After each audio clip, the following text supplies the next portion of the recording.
英語聞き流しリスニング、英語テキストと MP3 ダウンロード、その他の物語はホームページからお聞きいただけます。88thpp.com 88thpp.com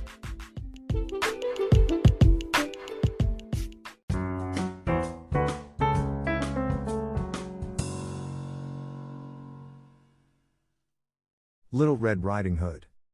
Once upon a time there was a dear little girl who was loved by everyone who looked at her, but most of all by her grandmother, and there was nothing that she would not have given to the child.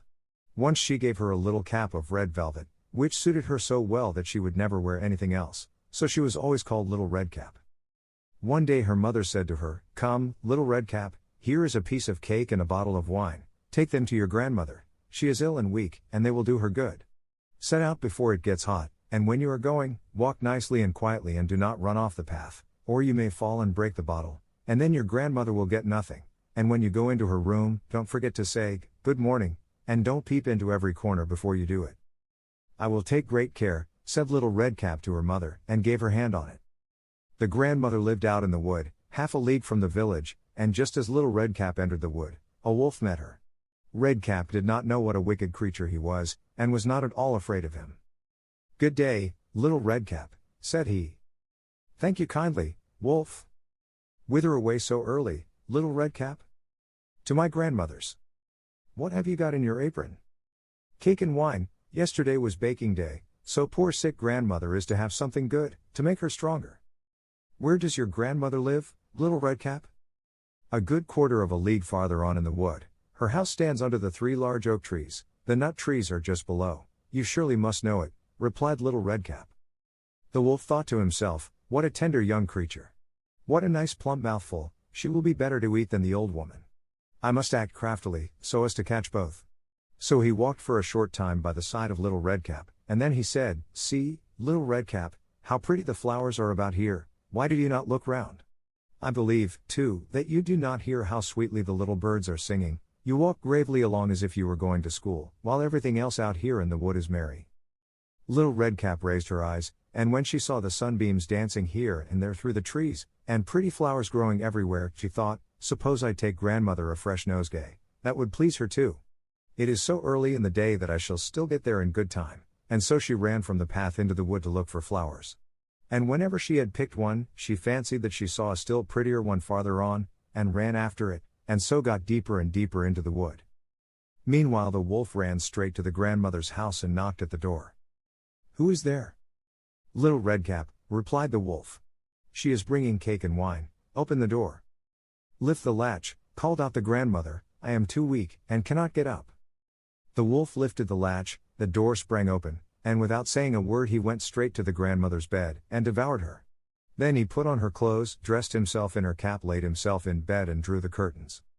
Little Red Cap, however, had been running about picking flowers, and when she had gathered so many that she could carry no more, she remembered her grandmother, and set out on the way to her. She was surprised to find the cottage door standing open, and when she went into the room, she had such a strange feeling that she said to herself, "Oh dear! How uneasy I feel today, and at other times I like being with grandmother so much." She called out, "Good morning," but received no answer, so she went to the bed and drew back the curtains. There lay her grandmother with her cap pulled far over her face, and looking very strange. "Oh, grandmother," she said, "what big ears you have." "The better to hear you with, my child," was the reply. "But, grandmother, what big eyes you have," she said. "The better to see you with, my dear." "But, grandmother, what large hands you have." "The better to hug you with." "Oh. But, grandmother, what a terrible big mouth you have." "The better to eat you with." And scarcely had the wolf said this, then with one bound he was out of bed and swallowed up Red Cap. When the wolf had appeased his appetite, he lay down again in the bed, fell asleep and began to snore very loud. The huntsman was just passing the house, and thought to himself, "How the old woman is snoring. I must just see if she wants anything."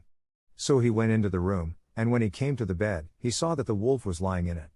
"Do I find you here, you old sinner?" said he. "I have long sought you." Then just as he was going to fire at him, it occurred to him that the wolf might have devoured the grandmother, and that she might still be saved, so he did not fire, but took a pair of scissors, and began to cut open the stomach of the sleeping wolf. When he had made 2 snips, he saw the little red cap shining, and then he made 2 snips more, and the little girl sprang out, crying, "Ah, how frightened I have been!" How dark it was inside the wolf, and after that the aged grandmother came out alive also, but scarcely able to breathe. Redcap, however, quickly fetched great stones with which they filled the wolf's belly, and when he awoke, he wanted to run away, but the stones were so heavy that he collapsed at once and fell dead. Then all 3 were delighted. The huntsman drew off the wolf's skin and went home with it. The grandmother ate the cake and drank the wine which Redcap had brought, and revived, but Redcap thought to herself, "As long as I live, I will never by myself leave the path, to run into the wood, when my mother has forbidden me to do so." It also related that once when Redcap was again taking cakes to the old grandmother, another wolf spoke to her, and tried to entice her from the path. Redcap, however, was on her guard, and went straight forward on her way, and told her grandmother that she had met the wolf, and that he had said good morning to her, but with such a wicked look in his eyes, that if they had not been on the public road she was certain he would have eaten her up. "Well," said the grandmother, "we will shut the door, that he may not come in." Soon afterwards the wolf knocked, and cried, "Open the door, grandmother, I am little Redcap, and am bringing you some cakes." But they did not speak, or open the door, so the greybeard stole twice or thrice round the house, and at last jumped on the roof, intending to wait until Redcap went home in the evening, and then to steal after her and devour her in the darkness. But the grandmother saw what was in his thoughts. In front of the house was a great stone trough, so she said to the child, "Take the pail, Redcap, I made some sausages yesterday, so carry the water in which I boiled them to the trough." Redcap carried until the great trough was quite full. Then the smell of the sausages reached the wolf, and he sniffed and peeped down, and at last stretched out his neck so far that he could no longer keep his footing and began to slip, and slipped down from the roof straight into the great trough, and was drowned. But Redcap went joyously home, and no one ever did anything to harm her again.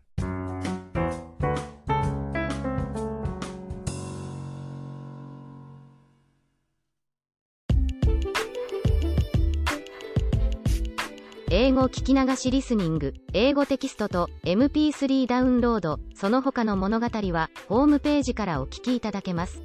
88thpp.com 88thpp.com